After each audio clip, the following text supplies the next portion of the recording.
Stħarriġ tal-Eurobarometru ikkonferma ottimiżmu b'saħħtu fost iċ-ċittadini Maltin anke qabel tħabbar il-baġit tas-sena d-dieħla.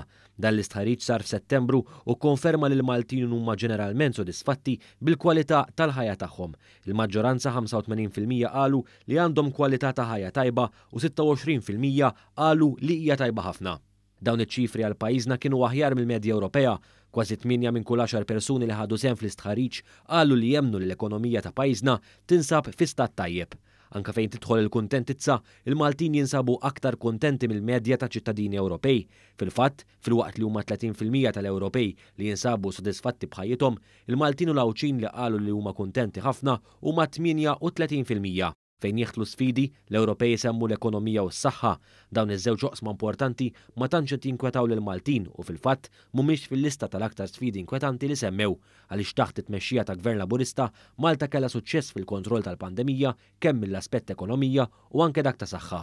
Kważi 4 minn kull 10 ta' dawk intervistati f'pajjiżna sostnew li huma ottimisti ħafna fuq il-futur ta' pajjiżna.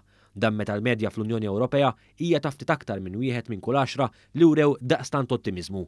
Dan l-ottimizmu huwa riflessu wkoll fid-distakk li jeżisti fil-fiduċja fil-Gvern, filwaqt li madwar l-Unjoni Ewropea huma 44% li jafdaw lill-Gvern tagħhom, f'Malta hawn 54% ta' ċittadini li jafdaw lill-Gvern preżenti.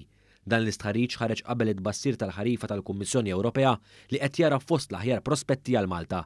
Il-Kummissjoni qalet li l-ekonomija Maltija se tkun l-aktar waħda li tikber is-sena d-dieħla fost il-pajjiżi kollha tal-Unjoni Ewropea.